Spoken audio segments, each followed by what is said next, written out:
Hello అందరికీ. ఇవాళ అందరూ ఎలా ఉన్నారు? ఎంతో పవర్ఫుల్ అయిన హార్మోనల్ బ్యాలెన్స్ అయిన పౌడర్ ఇవాళ మనం చేసుకోబోతున్నాం.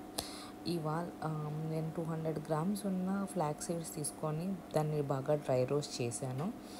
సో అది గోల్డెన్ కలర్లో చిటపట ఆడుతున్నప్పుడు దాన్ని పక్కన తీసుకొని ఒక ప్లేట్లో డిష్ అవుట్ చేసుకున్నాను.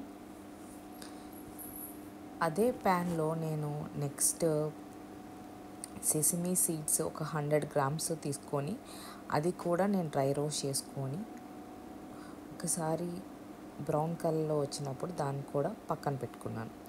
అదే ప్యాన్లో నేను కొరియండర్ సీడ్స్ని కూడా తీసుకున్నాను, 50 grams of coriander seeds, and దాన్ని డ్రై రోస్ట్ చేసుకున్నాను. అన్నీ బాగా ఫ్రై అయ్యాక ఒక ప్లేట్లో పక్కన పెట్టుకున్నాను. ఇప్పుడు అదే ప్యాన్లో కొంచెం ఆయిల్ వేసుకొని 20 గ్రామ్స్ ఆఫ్ చనా దాల్ వేసి దాని తర్వాత 10 నుంచి 15 డ్రై రెడ్ చిల్లీస్ వేసి అది కొంచెం ఫ్రై అవ్వనిచ్చి దాని తర్వాత 1 టేబుల్ స్పూన్ క్యూమిన్ సీడ్స్ అంటే జీరా వేసుకున్నాను, కొంచెం మెంతులు కూడా వేసుకున్నాను. దాన్ని బాగా రోస్ట్ చేసుకొని గోల్డెన్ బ్రౌన్ వచ్చాక దాన్ని కూడా ఒక ప్లేట్లో డిష్ అవుట్ చేసుకున్నాను. అండ్ అదే ప్యాన్లో 10 నుంచి 12 గార్లిక్ అంటే వెల్లుల్లి బాగా దంచుకొని అవి వేసుకొని నిమ్మకాయ సైజ్ అంత చింతపండు అందులో వేసాను. తర్వాత నేను మన కరివేపాకును కూడా వేసాను.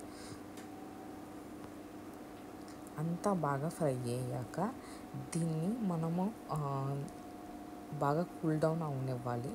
కొంచెం వేడున్నా మనకి పౌడర్ ఎక్కువ రోజులు రాదు. సో బాగా కూల్ అయిన తర్వాత దీంట్లో కొంచెం సాల్ట్, కొంచెం ఇంగువ వేసుకొని మెత్తగా గ్రైండర్ పట్టుకోవాలి. గ్రైండర్ పెట్టాక దాన్ని ఒక జార్లో తీసుకొని ఫ్రిడ్జ్లోని పెట్టుకుంటే మనకి ఎన్ని రోజులైనా ఒక నెల అయినా వస్తుంది. దీన్ని మనము దోశలో వేసుకోవచ్చు, బ్రెడ్లో వేసుకోవచ్చు, చపాతీలో, ఎందులోనైనా చాలా బాగుంటుంది.